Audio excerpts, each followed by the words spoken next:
Hello, welcome to part one of the Chatting Shit special. Something a bit different. It's a bit later than I was hoping it'd be out. I've put a bit more thought into it than I was initially thinking. So hopefully you enjoy this. First of all, Happy New Year. I hope, regardless of circumstances, everyone managed to have a good Christmas. And hopefully moving forward, things will be getting better. And thank you to everyone last year who was involved in my channel, be it being on Chatting Shit, be it providing games for me to talk about, even as much as leaving likes or comments or whatever, or sharing it with your mates. It's all very much appreciated. And looking forward to getting back into it really in February when the new meta comes out. But yeah, for now, let's just get into this.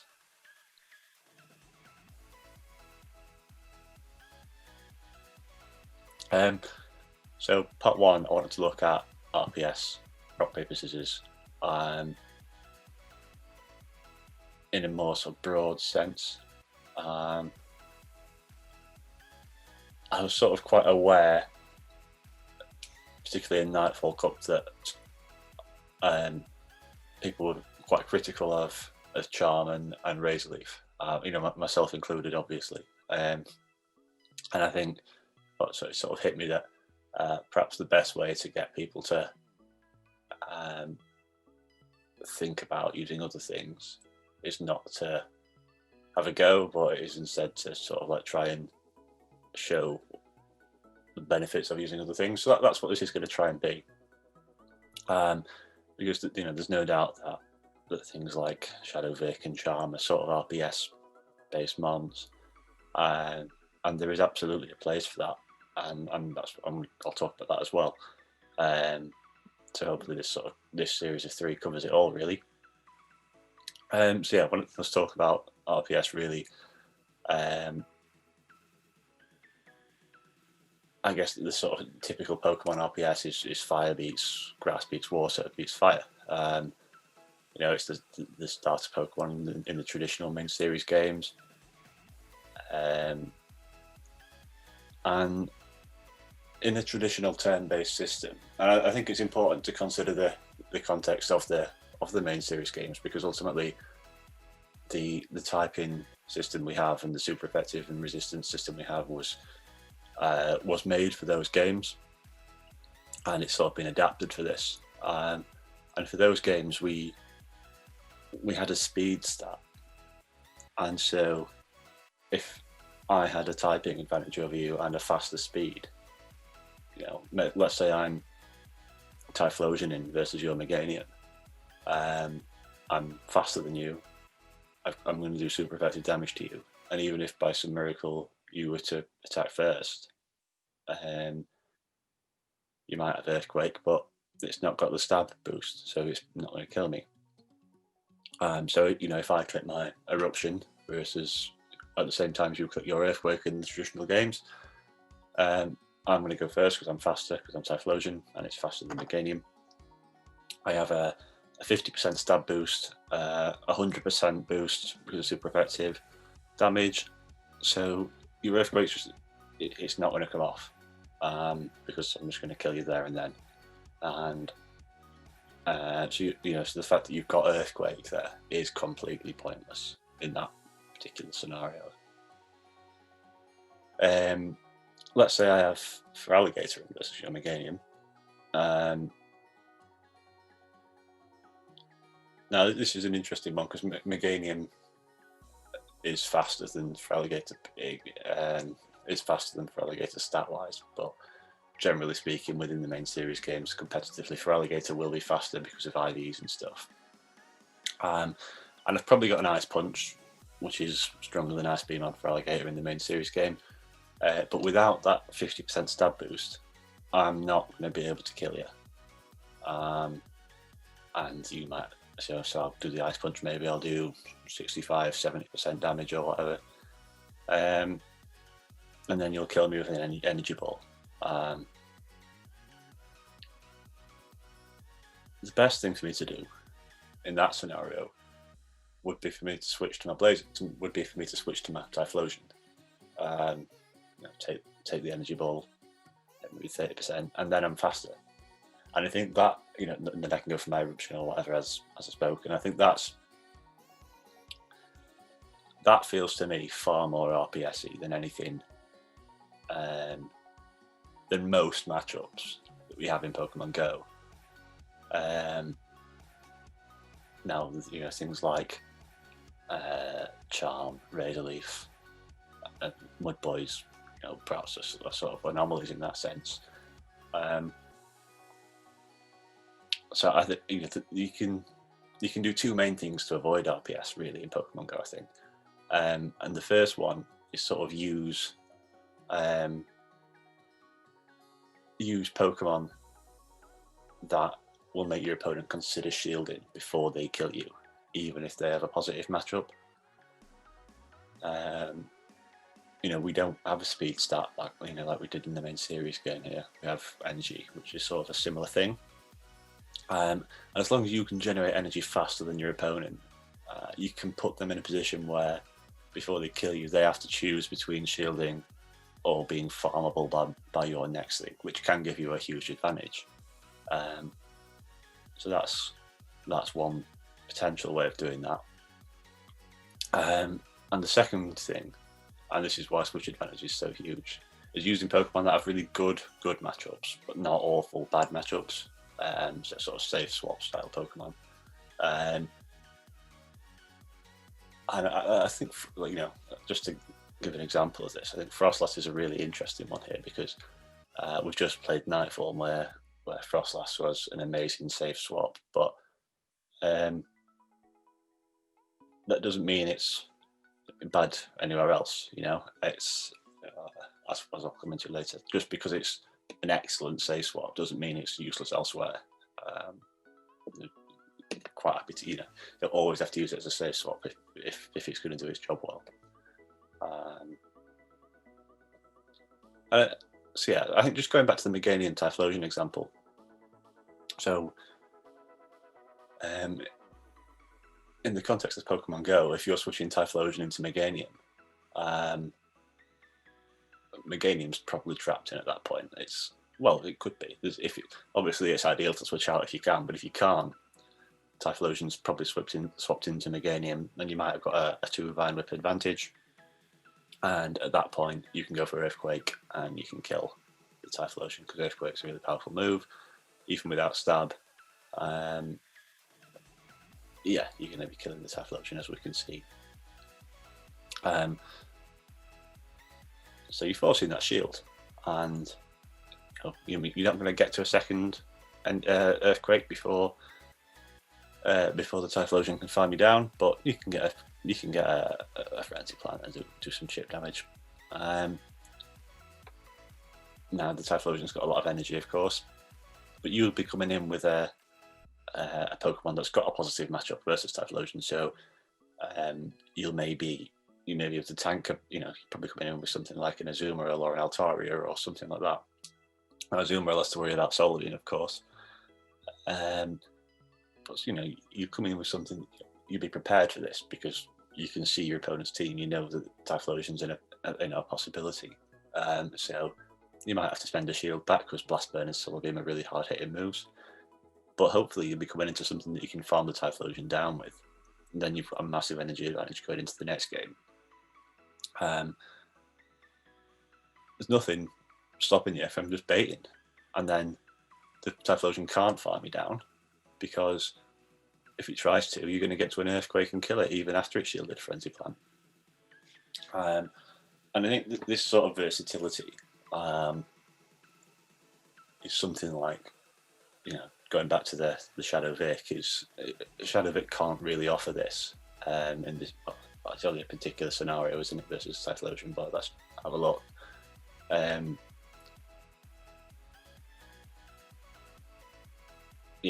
You're going to have to. The Shadow Vic's going to get to a Leaf Blade, but it's not going to kill, and the Typhlosion can kill you with the Blast Burn. Now you might say, yeah, but I'll just shield the Blast Burn and then I've gone through it. And that's fine. But then did you bring the Shadow Vic into that matchup to take on the Typhlosion? I would suggest that you probably didn't, and the Typhlosion player is gaining some sort of tactical advantage over you there, and a shield advantage.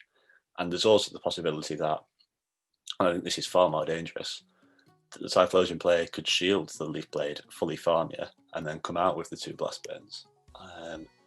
So now not only has the Typhlosion player one switch, but is likely to get the shield back off something else, because as I was saying before, there's not many Pokemon out there that want to take either 2 Blast Burns or a Solar Beam. So whereas Meganium can, can take a real good advantage from something like Typhlosion, something like Shadow Vic can't.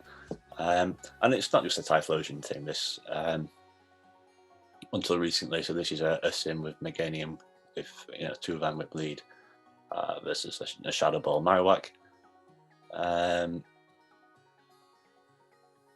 I know that's a bit outdated because a lot run Shadow Bone now, but a lot don't. I personally still prefer Shadow Ball. So with the 2 Vine Whip advantage, you can go straight Earthquake and win the 1 shield scenario versus Marowak. So it's not just a specific narrow Meganium versus Typhlosion thing. And again, this isn't me just saying that Meganium's better than Shadow Vic. You should all use Meganium, because it depends what you're trying to beat. Like, if your opponent's got a flying, if you're in a meta where it'd be nice to take on flying types that might switch in, you might switch to Tangrowth or Cradily or Ferrothorn with sort of rock coverage or steel or electric coverage. It's not a sort of hard and fast thing that you need to use Meganium instead by any means. It's just a case of there's so much versatility out there. Like, you might want to use a Bombasnell as well. Like there's Cherry. There's so much versatility out there, which you're sort of missing out on when you go with heavy fast move damage. That sort of means you can use these Pokemon as safe swaps, really, because you can force an advantage even when you're in a seemingly bad matchup. And as I say, I guess you could argue that a Shadow Vic can do similar, but I don't know. I feel like you're less likely to take an advantage from that scenario than you are if you've got something where the primary damage is coming from your charge move, which is much more threatening, rather than being resisted fast move damage, even though Razor Leaf's much heavier hitting than Vine Whip. And that, I think that's an interesting point to consider, is that again, concerned to the game compared to the main series games, the multipliers we have in Pokemon Go are much smaller. So like the super effective is 1.6 times rather than 2.x times, and that's sort of continued into not very effective and double super effective and that sort of thing. But also stab is only 20% bonus rather than 50% bonus, I think. And between these factors, it's sort of it's very feasible to tank a super effective stab move and hit something back to a bit harder to kill it. And you can sort of force a shield that way around. You don't necessarily have to be quicker, as was the case with Meganium Typhlosion. And these sort of smaller damage multipliers, they also make it very difficult to fully kill something with fast moves, certainly without using a shield, as things like Razor Leaf and Charm can do. A lot of things have sort of a coverage charge move that cover weaknesses, which really doesn't help this. I think sort of Ice Punch on Medicham's a pretty classic example. So I mean, sort of as a result, if you are going to kill your opponents before they land a hit on you, which is sort of what RPS is, and it's all right saying RPS is a bad thing, but if it's always in your favour, it's probably not a bad thing. But I think if it is going to be, if you are going to go for that, I think you've got to really, try and maximise it, just in case it goes wrong at some point. You want to build as bigger, because if you've got RPS and it's bad, it's really difficult to get out of, obviously. So if you're going to try and play an RPS that's going to go in your favour, you want to build as big a lead as possible. So if your opponent has got something in the back that just completely undoes you, you might just be able to power through it. So if you're going to play that, the way to do it is there's two ways. There's the super hard hitting fast moves like Razor Leaf, Charm, Bite, etc. Or there's the super fast charging moves like Mud Shot and Thunder Shock, combined with big nuke moves or heavy hitting moves like Hydro Cannon on a Swampert and Wild Charge on Magnezone and that sort of thing. For me personally, the key difference here is that if I'm using a Mud Shot or a Thunder Shot user, I have 2 charge moves and I can get double coverage with that. Which, if I'm going to go for that sort of RPS play, I've got 2 outs really. I'm not. Well, let's say Swampert might be a good example because I might have Sludge Wave on there, and if my opponent's a bit slow swapping into my Swampert with a grass type, I might be able to do a massive chunk with Sludge Wave. Whereas if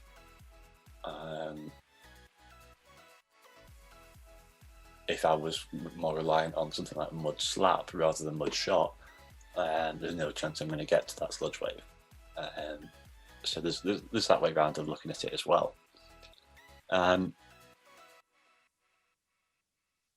Because if I land a Sludge Wave on you, I can probably then, if you shield the Sludge Wave, which you might well be tempted to do knowing it's going to do a big hit, it goes back to that Mega Typhlosion situation again. Yes, you're in a good matchup on paper. Yes, you're going to take switch advantage off me, but I've still got some sort of advantage.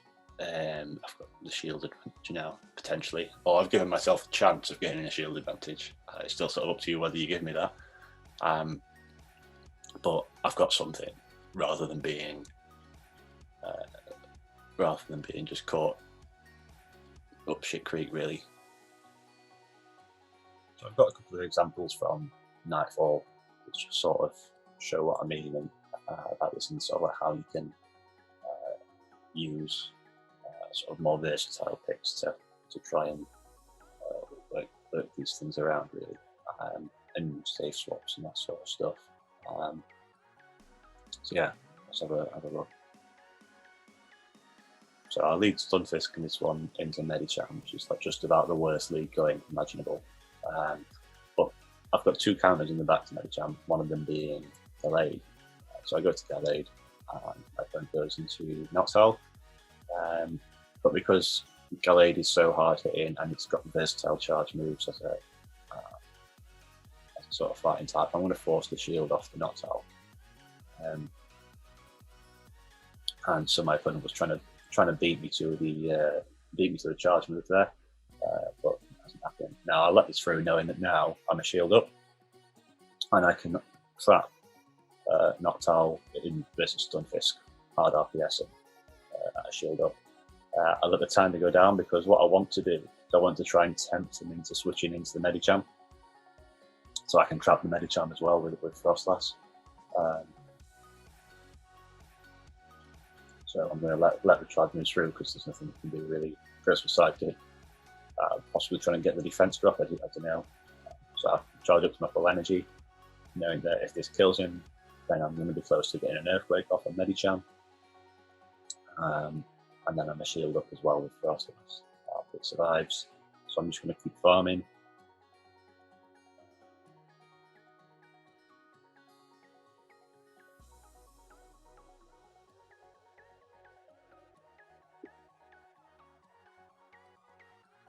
Yeah, I need to switch. I mean, strange decision, but I've got Frostlass in the back, so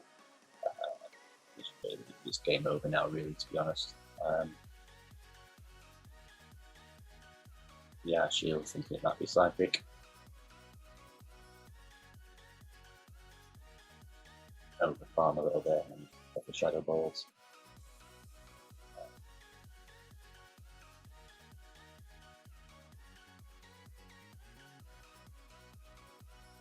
Puts it through. We're trying to call my bait, which is probably his best play at this moment in time, yeah, especially when we've got Frostlass in the back.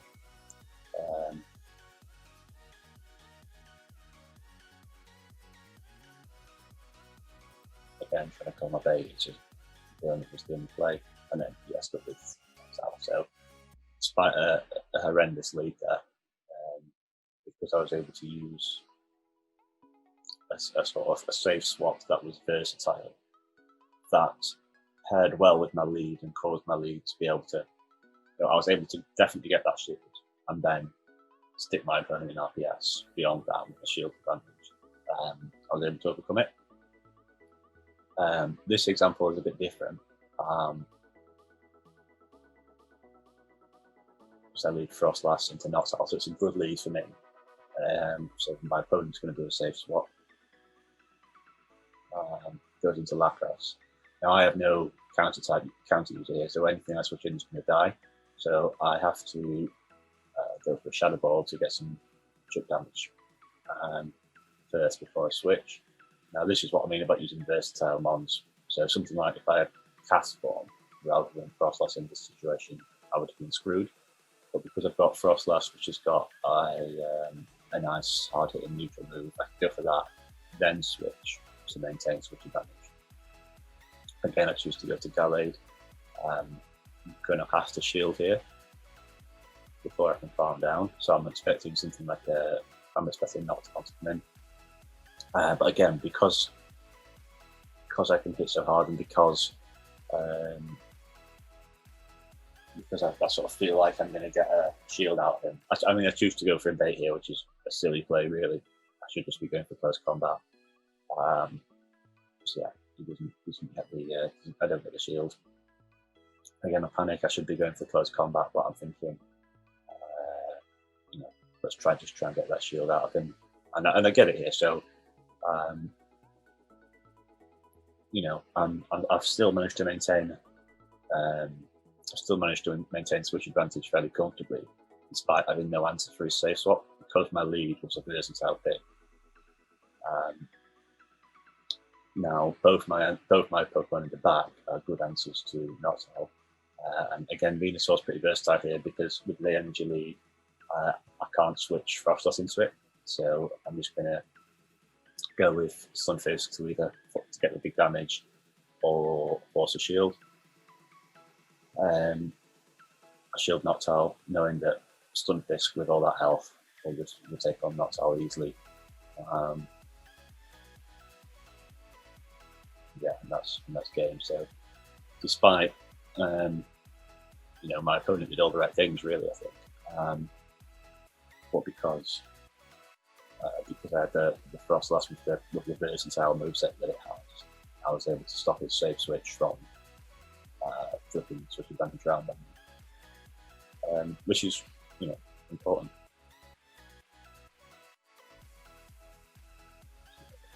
So that's going to finish it a bit for the second one.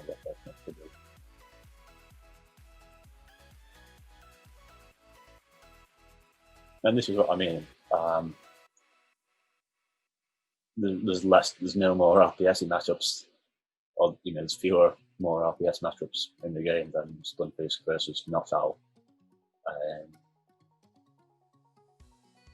And leading Stunfisk into Noctowl is great and all, but you can't always guarantee that's going to happen. But the way you can draw the Noctowl out, and if you can draw the Noctowl out and take the shield off it, like I did in the first game,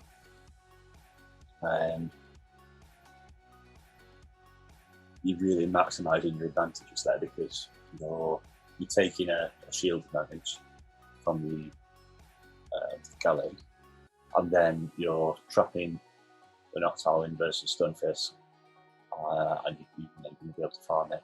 And then the next thing's going to have to take an Earthquake, And there isn't much that wants to, or let's have to take an earthquake or a rock slide, and there isn't much that wants to take either of those, like one or the other sort of thing. And you've already issued up at that point as well. So you're not, it's unlikely that your opponent's going to want to use the next shield. So you're almost stacking advantages on top of each other there. So yeah. I think that's probably a good place to leave it for the first part. Yeah, I think the second part I'll probably talk more about perhaps the benefits of charming razor. But as I say, I want to be quite balanced and try and talk about the positives of them. And just, as I say, we definitely do have a place. Yeah, we'll see how it goes. So catch you later.